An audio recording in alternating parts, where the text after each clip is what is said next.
Bonjour les sportifs connectés, c'est Jérôme du blog montrecardiogps.fr.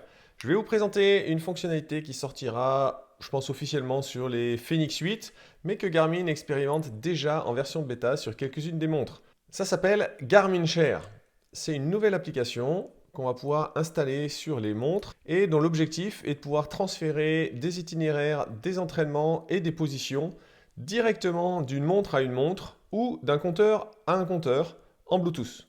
Donc je me suis muni d'une Epix 2 et d'une Epix 2 Pro, mais aussi un Edge 1050, puisqu'elle est déjà installée de base à la sortie du Edge 1050. Donc sur les Phoenix 7, Phoenix 7 Pro, Epix 2 Pro, Enduro 2, Quatix 7 et Mark Gen 2, c'est la version 18.12 qu'il faut installer.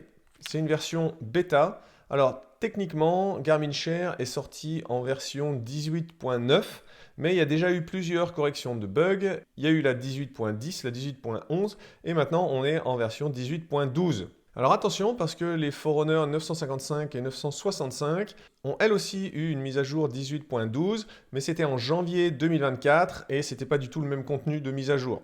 Cela dit, les Forerunner reçoivent aussi Garmin Share dans la version 20.15 pour la Forerunner 255 et 955 et pour les 165, 265 et 965. Je l'ai dit, les compteurs reçoivent aussi Garmin Share. Le 1050 en est déjà équipé de base dans sa version publique et Garmin Share est également disponible sur les séries 40 en version bêta. Donc ça concerne le Edge 540, le 840 et le 1040. Les étapes pour installer Garmin Share. La première, c'est d'enrôler votre montre dans le programme bêta. Si vous ne l'avez jamais fait, ça se fait depuis Garmin Connect en version web. Vous allez sur votre montre et vous cliquez sur enrôler en version bêta. Attention, les versions bêta sont des versions de test, donc il se peut qu'il y ait des bugs sur ces mises à jour. Là, c'est quelque chose que vous faites à vos risques et périls. Si vous avez une course samedi prochain, je vous déconseille d'installer la version bêta. Ensuite, si la montre ne vous propose pas la mise à jour, vous pouvez aller la chercher manuellement dans Système, mise à jour du logiciel. Et là, vous pouvez lancer la recherche de mise à jour. Il faut être connecté à un réseau Wi-Fi. Une fois qu'elle est téléchargée, vous l'installez. Et ensuite, vous pouvez aller chercher Garmin Share. C'est une application, donc ça va se trouver au même niveau que les profils sportifs. Simplement, une fois que vous avez fait la mise à jour, Garmin Share ne va pas s'ajouter automatiquement. Donc il va falloir aller le chercher. Vous descendez tout en bas de vos favoris. Vous avez ensuite la suite des profils sportifs et applications. Et là, vous allez sur le plus pour ajouter. Dans toute cette liste, vous allez tout en bas, applications. Et ici, vous trouverez Garmin Share. Moi, je l'ai déjà ajouté, donc je le trouve ici. J'ai également fait la mise à jour sur mon Epix 2 pour pouvoir vous faire la démo. À partir de là, c'est très simple. Les montres, elles vont pouvoir se transférer des itinéraires, des entraînements ou des positions directement en Bluetooth d'une montre à une montre. Donc là, j'ai mis mon téléphone en mode avion. Les deux montres sont complètement isolées de Garmin Connect. Et on va commencer par transférer un itinéraire de l'Epix Pro à l'Epix. Donc on va aller vérifier ici que l'itinéraire est bien absent. Des deux côtés, les itinéraires sont classés par ordre alphabétique. Donc on voit bien qu'ici on commence à D. Donc on va les transférer, par exemple, un itinéraire de Finlande et un itinéraire d'Aix-en-Provence.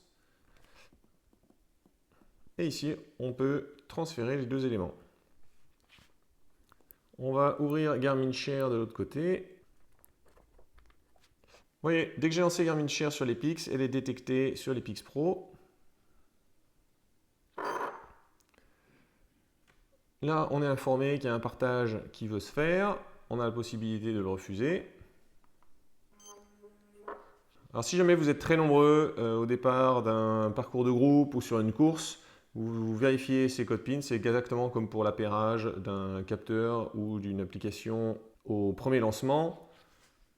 On valide des deux côtés. Et c'est tout simple. Donc maintenant, du côté de mes itinéraires, j'en avais 17, maintenant 19. Et on a ici à Castello-Polo et Aix-en-Provence. Pour les entraînements, j'en ai plus dans l'Epix 2. Donc on va faire le transfert inverse de l'Epix 2 vers l'Epix 2 Pro.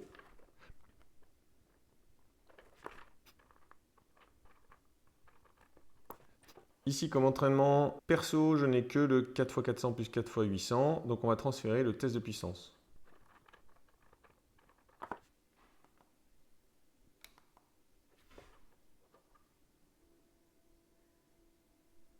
Vous voyez que c'est très rapide.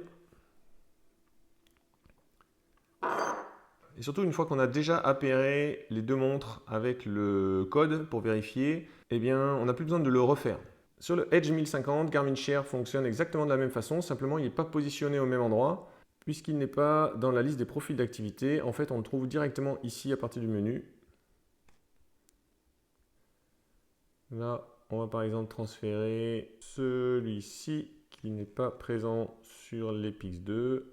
Là, vous avez la liste des différents appareils qui ont ouvert Garmin Share. Donc, si jamais vous êtes en groupe, vous pouvez trouver tous vos acolytes. Et on va choisir l'Epix.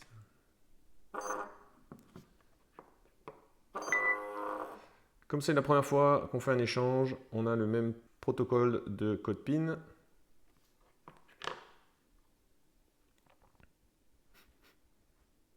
Là, vous voyez, c'est un itinéraire qui est plus long, il fait 50 km, donc le téléchargement est un peu plus long.